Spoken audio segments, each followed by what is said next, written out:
आज का टॉपिक है हमारा superposition principle.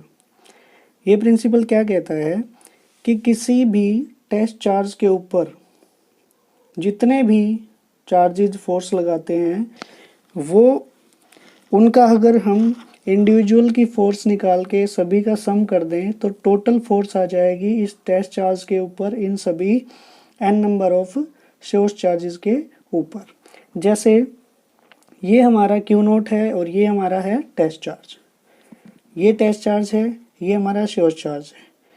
Q1 Q naught के ऊपर फोर्स लगाएगा, हमने फाइंड आउट कर ली। उसके बाद Q2 क्यू नोट के ऊपर फोर्स लगाएगा। ऐसे करते करते Qn तक हमारे पास चार्जेज हैं। Qn भी क्यू नोट के ऊपर फोर्स लगाएगा। तो हमारे पास अगर हम इन सभी फोर्सेस को निकाल के इनका सम कर दें तो हमारे पास टोटल फोर्स आ जाएगी क्यू नोट के ऊपर। ओके, यही चीज़ हमने लिखी है। According to this principle total force acting on a given charge, ये हमारा गिवन चार्ज है जिसको हम टेस्ट चार्ज बोलते हैं, due to a number of charges around it. Number of charges n number of charges लिए हमने क्यू नोट के around. It is the vector sum of the individual forces acting on that charge. Means कहने का मतलब ये है कि अगर हम इंडिविजुअल की अलग अलग की निकालेंगे, क्यू नॉट, Q1 की, Q2 की, अप टू Qn, तो अगर हम उन सभी का सम कर दें तो इस क्यू नॉट के ऊपर टोटल फोर्स आ जाएगी। Okay, individual forces acting on that charge due to all the charges, सभी चार्जेस की वजह से जो फोर्स लगी है वो आ जाएगी हमारे पास। ओके, तो हमने क्या किया, कंसिडर कर लिया कि Q1, Q2, Q3 up to Qn n number of charges हमारे पास हैं और उनके जो पोजीशन वेक्टर हैं वो हैं R1 Q1 का, R2 Q2 का, up to n Rn Qn का। ओके, उसके बाद हमने माना कि जो क्यू नॉट है ये हमारा टेस्ट चार्ज है और जिसका पोजीशन वेक्टर है ये है R नॉट। तो ये चीज़ें हमने यहाँ पे लिख दी नोट्स के अंदर। अब हम क्या करते हैं, टोटल फोर्स निकालते हैं। तो टोटल फोर्स क्या होगी, the total force acting on q not is given by this principle. तो ये कैसे फाइंड आउट हम करेंगे, सबसे पहले टोटल फोर्स को हम F से डिनोट करते हैं और इसके बाद हम सभी फोर्सेस का Q1 का निकालते हैं। तो force on q naught due to Q1 ये होगा। उसके बाद हमने प्लस किया force on q naught due to Q2 is equal to plus F03। ऐसे करते करते हम सभी फोर्सेस को ऐड कर देंगे और कहाँ तक पहुँचेंगे, force on q naught due to Qn। Okay, तो अब हम इन फोर्सेस को बारी बारी निकालते हैं। तो जैसा हमने कूलम्ब्स लॉ के अंदर सीखा था, F01 कैसे फाइंड आउट करेंगे हम, K आता है हमारा। उसके बाद Q1 Q2 हम लिखते थे, यहाँ पे चार्जेस क्या हैं, Q0 और Q1। नीचे क्या था हमारा, जो यहाँ पे था उसको हम लिखते थे R0 vector minus R1 vector.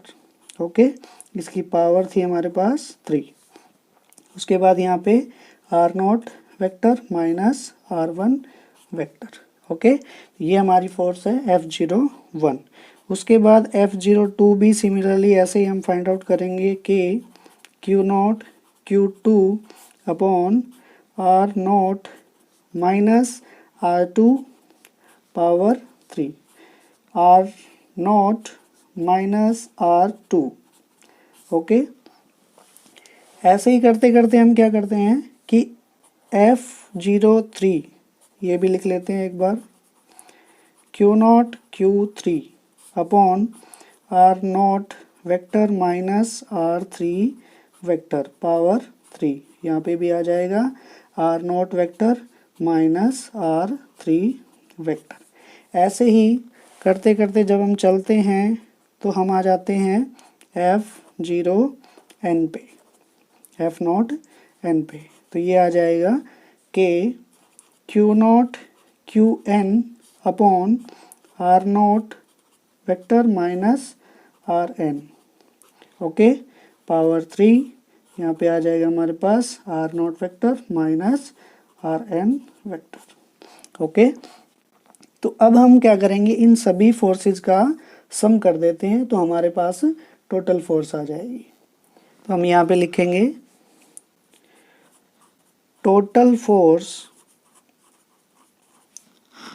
On q not, Q not के ऊपर टोटल फोर्स कितनी लगी है। तो F01, F02, F03 up to F0n तक जो हमने वैल्यू निकाली थी वो हम इक्वेशन जो हमने स्टार्टिंग में लिखी थी उसके अंदर हम फिल करेंगे और यहाँ पे हमारे पास आ जाएगा कि q naught Q1 r not minus R1 power 3 r not vector minus R1 plus F02 के लिए लिखेंगे तो क्या हो जाएगा q naught Q2 upon are not minus R2 power 3 r not minus R2, ऐसे ही F03 के लिखेंगे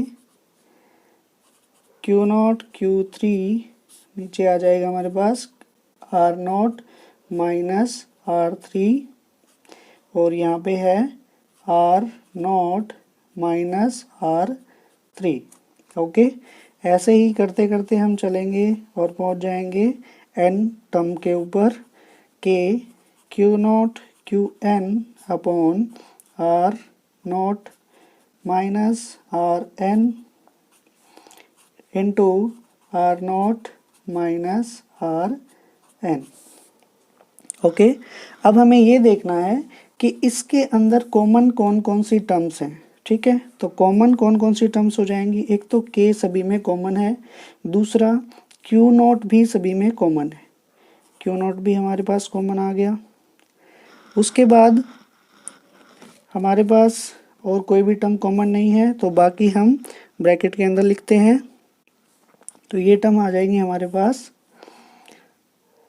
Q1 upon are not minus are n mod power 3 into r not minus R1 plus के और क्यू नॉट हम common ले चुके हैं तो यहाँ पे आ जाएगा Q2 r not minus R2 mod power 3।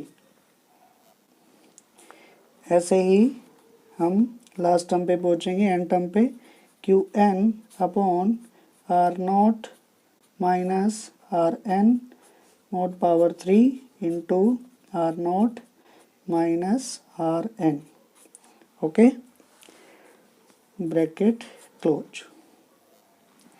इसको हम फर्दर सिंप्लीफाई करके लिख सकते हैं कि क्यू नॉट इंटू ये जो टर्म्स हैं ये सारी हम क्या करते हैं समेशन की फॉर्म में लिखते हैं जो हमने जोड़ रखी है। Summation i is equal to 1 to n, कहाँ तक जाएंगे। अब यहाँ पे देखो जो टर्म्स हैं Q1, Q2, Q3, Q4 up to Qn, तो यहाँ पे हम लिख सकते हैं Qi। इससे नीचे आ जाएगा हमारे पास देखो आर नॉट जो है वो सब में सेम है, ठीक है, माइनस आर आई, यहाँ पे हम आई लिखते हैं पावर 3 क्योंकि यहाँ पे देखो ये जो टर्म है वो बढ़ती जा रही है 1 2 3 4 5 up to n, okay. Similarly into में आ जाएगा हमारे पास R not minus are N, okay. तो इसको हम k की वैल्यू लिख के भी लिख सकते हैं। k की वैल्यू होती है हमारी 1/4 पाई एप्सिलॉन नॉट, ऊपर आ जाएगा हमारे पास Q नॉट, ओके। समेशन है i is equal to 1 to n Qi upon are not minus r i power 3 into r not minus are N, okay. तो ये था आपका superposition principle of electric forces, okay. I hope आपको समझ में आया होगा। Thank you.